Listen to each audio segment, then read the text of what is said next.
আসসালামু আলাইকুম। আজকে আমাদের আলোচনার বিষয় হচ্ছে the evolution of sales model অথবা a brief history of sales, অর্থাৎ সেলসের যে একটা বিবর্তন অথবা সেলসের বিভিন্ন কনসেপ্টের যে আপনার যে হিস্ট্রি, এই বিষয়টা নিয়ে আমরা আলোচনা করব। তো ইদানিং আমরা আসলে সোশ্যাল মিডিয়াতে অনেক ট্রেনারকে দেখতে পাচ্ছি যারা সেলস এবং সেলিং কনসেপ্ট নিয়ে অথবা সেলস মডেল নিয়ে বিভিন্নভাবে কথাবার্তা বলেন। তো আসলে যাদের সেলস নিয়ে খুব ডেপথ লেভেলের পড়াশোনা নেই অথবা অভিজ্ঞতা নেই, তারা অনেক সময় হলো বিভিন্ন ধরনের ইরিলেভেন্ট সেলস মডেল নিয়ে কথাবার্তা বলেন, যেগুলি আসলে বর্তমান যুগের জন্য মানে বিবেচ্য না অথবা বর্তমান যুগের সাথে সেগুলি ইরিলেভেন্ট। তো আমরা আসলে এই সেলসের হিস্ট্রিক্যাল যে ইভলিউশনটা, এটা যদি আমরা নিয়ে আলোচনা করি অথবা ডেভেলপমেন্ট নিয়ে আলোচনা করি, তাহলে আপনারা আসলে এটা ডিটেলসটা বুঝতে পারবেন। সো কোন সেলস মডেলটা এই যুগের জন্য ইফেক্টিভ আর কোন সেলস মডেলগুলি আসলে ইরিলেভেন্ট অথবা এটা এই যুগের জন্য প্রযোজ্য না, এই বিষয়গুলো আপনারা বুঝতে পারবেন। আমাদের আজকের টপিকস হচ্ছে a brief history of sales or the evaluation of sales model। আমরা বিভিন্ন সেলস মডেল নিয়ে কথাবার্তা বলব। সো 1900 শতকের ঠিক প্রথম দিকে সেলসের প্রথম যে মডেলটি মানুষের সামনে আসে অথবা যে মডেলটি সর্বপ্রথম সেলসের জন্য প্রয়োগ করা হয়, এটাকে আমরা বলি পিরামিড মডেল। এবং এই মডেলটা দেখতে কিন্তু পিরামিড শেপের একটা মডেল। এবং এই মডেলটা নিয়ে এই থিওরিটা, এই মডেলটা মূলত যিনি আমাদের সামনে মানুষের সামনে নিয়ে আসেন, ওনাকে আমরা বলছি জন হেনরি পিটারসন। এবং এই জন হেনরি পিটারসন সর্বপ্রথম পিরামিড মডেল, সেলসের পিরামিড মডেল সেটা আপনার উপস্থাপন করেন। এবং বিশেষ করে পিরামিড সেলিং এই কনসেপ্টটা জন হেনরি পিটারসন, উনি এই কনসেপ্টটা আপনার বলা যায় যে উনি এটার উদ্ভাবক এবং এই কনসেপ্টটা, এই থিওরিটা উনি মূলত সেলিংয়ের জন্য ব্যবহার করেন। পরবর্তীতে বিভিন্ন সময় অর্থাৎ 19 শতকের শুরুর দিকে এই পিরামিড সেলিং কনসেপ্টটা খুব ভালোভাবেই কিন্তু প্রয়োগ হয় এবং এটা অ্যাকসেপ্টেড হয়। 1910 থেকে 1920 এই সময়টা, 1910 থেকে 1920 এই সময়টাতে আসলে পিরামিড সেলিং কনসেপ্টটা যখন সবাই অ্যাকসেপ্ট করে নেয়, তারপর নতুন কিছু আসলে প্রত্যাশা ছিল তখন। তো 1910 থেকে 1920 এই সময়ে সায়েন্স অফ সেলিং অর্থাৎ বিজ্ঞান ভিত্তিক যে বিক্রয় কার্যক্রম, এই ধরনের একটি মডেল উদ্ভাবন, সেটা হলো দ্য সায়েন্স অফ সেলিং।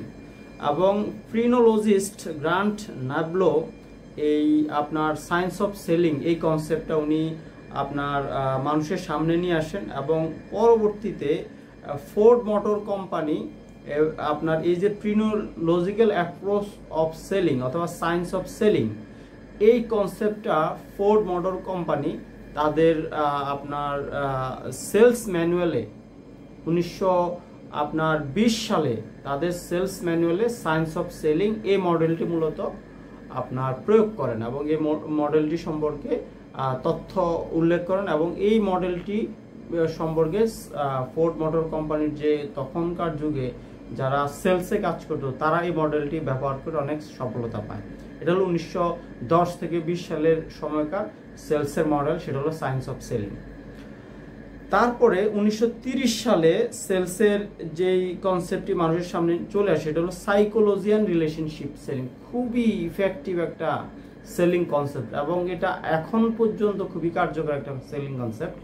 যদিও এটার প্রথম মানুষের সামনে আসে 1930 সালে, সেটা হচ্ছে সাইকোলজি অ্যান্ড রিলেশনশিপ সেলিং।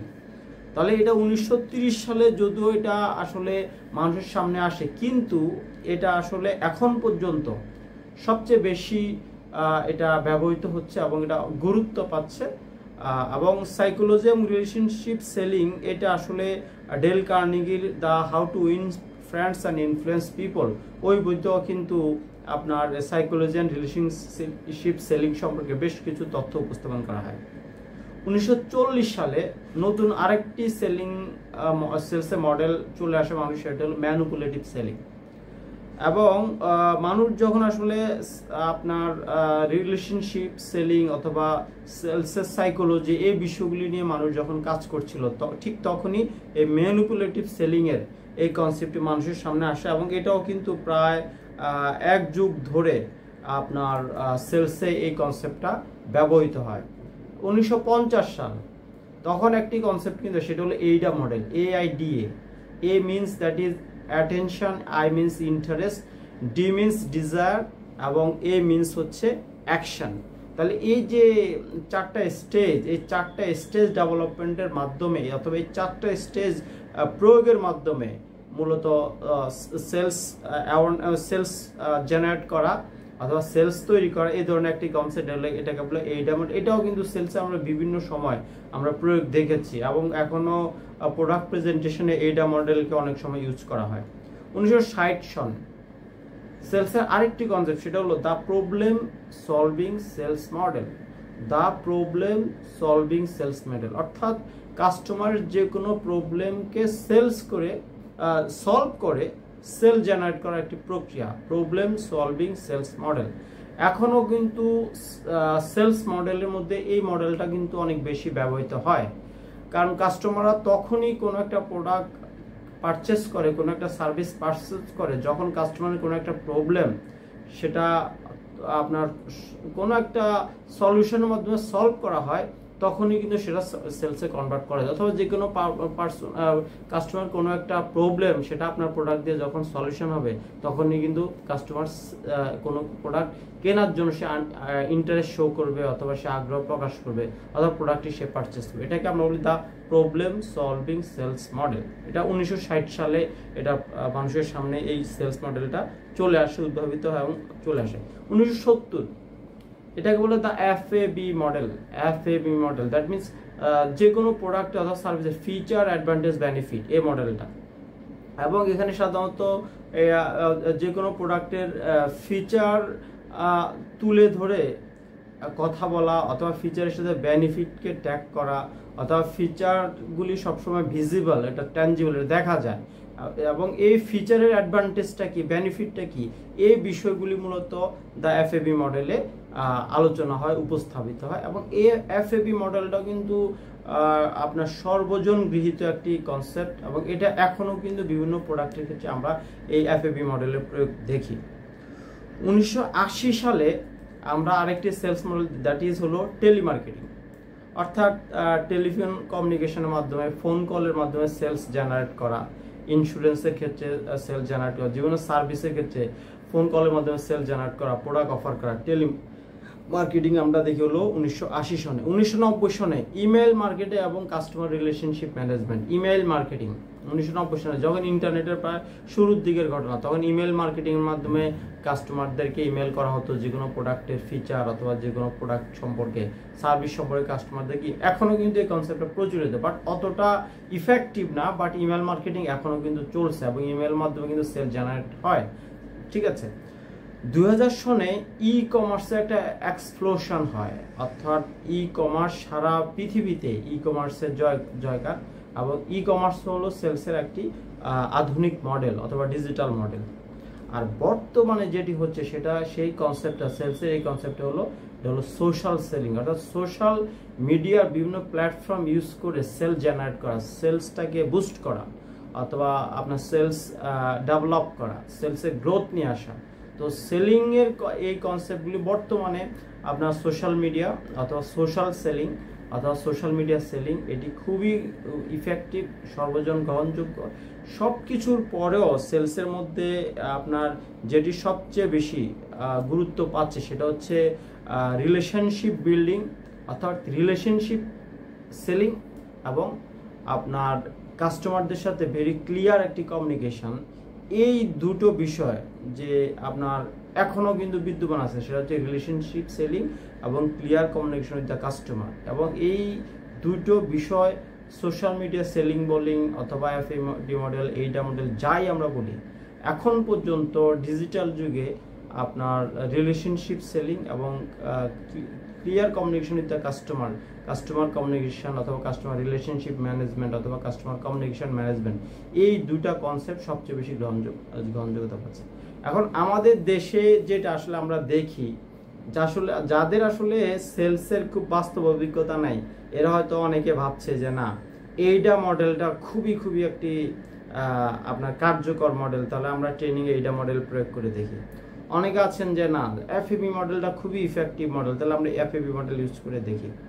আসলে এই মডেলগুলি কিন্তু বিভিন্ন ক্ষেত্রে বিভিন্নভাবে ইউজ হয়, কিন্তু মানে আপনি সেলসের এই যে ধারাবাহিকতা, সেলস ইভ্যালুয়েশনের যে ধারাবাহিকতা, সেলস মডেলের যে ধারাবাহিকতা, ধারাবাহিক ইমপ্রুভমেন্ট, আপনি এই বিষয়গুলি জেনে যদি প্রয়োগ করেন অথবা আপনি যদি টোটাল বিষয়ের সাথে ইনভলভ হন, তাহলে আপনি বুঝতে পারবেন যে আসলে কোন ইন্ডাস্ট্রিতে কোন সেলস টিমের জন্য কোন মডেলটা ইফেক্টিভ।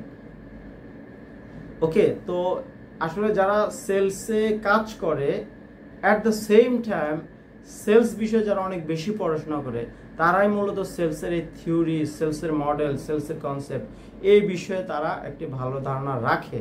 সো তারা যখন এই বিষয়গুলি কোনো সেলস টিমকে ডিসকাস করে অথবা সেলস টিমকে ট্রেনিং, সেটা বেশি ইফেক্টিভ হবে রেদার দেন যাদের সেলস সম্পর্কে কোনো ধারণা নেই, অভিজ্ঞতা নাই, বাট তারা যখন সেলসের কোনো মডেল কাউকে শেখাতে চায়, ট্রেনিং করাতে চায়, সেটা মোটেই ইফেক্টিভ হবে না, কারণ তার ওই সম্পর্কে একদমই মানে মার্কেট লেভেলের যে ধারণা, সেটা ধারণা নেই। তারা থিওরিটিক্যাল অনেক কিছু আপনাকে শেখাতে পারে, but that will be not be effective.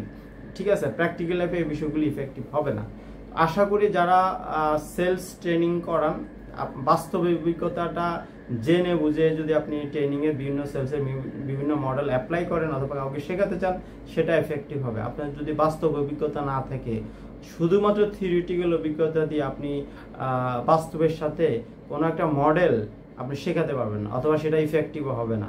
ঠিক আছে, তো দ্যাটস ওয়াই সেলসের থিওরি জানতে হবে যেরকম, অ্যাট দ্য সেম টাইম বাস্তবের অভিজ্ঞতাটা অনেক বেশি গুরুত্বপূর্ণ। এবং সেলসের এই যে মডেল ডেভেলপমেন্টের বিষয়টা, ইভ্যালুয়েশনের বিষয়টা, সেটা সম্পর্কে একটা ডিটেল ধারণা থাকতে হবে, এবং কোনটা ইফেক্টিভ, কোনটা এফেক্টিভ হবে না, কোনটা ব্যাকডেটেড, কোনটা আপডেটেড, এই বিষয়গুলি সম্পর্কে একটি ধারণা থাকতে হবে। তবেই কিন্তু আপনি আপনার সেলসের বিভিন্ন থিওরি, কনসেপ্ট, মডেল, এটাকে আপনি কার্যকরভাবে ব্যবহার করে আপনি রেজাল্ট পাবেন অথবা সেল জেনারেট করতে পারবেন। তো আশা করি আপনারা এই বিষয় সম্পর্কে জানতে পারলেন, এবং আপনারা এই বিষয়ে যদি আরও বেশি জানতে চান, তাহলে অবশ্যই আপনারা পড়াশোনা করবেন the evaluation of sales model, তাহলে এই বিষয়ে আরও ডিটেল জানতে পারবেন। তো সে পর্যন্ত আপনারা সবাই ভালো থাকুন, এবং আমাদের চ্যানেলে নতুন হলে অবশ্যই আমাদের চ্যানেলটি আপনি সাবস্ক্রাইব করবেন। অনেক নতুন কনসেপ্ট পাবেন, কন্টেন্ট পাবেন। আপনাদের সবার জন্য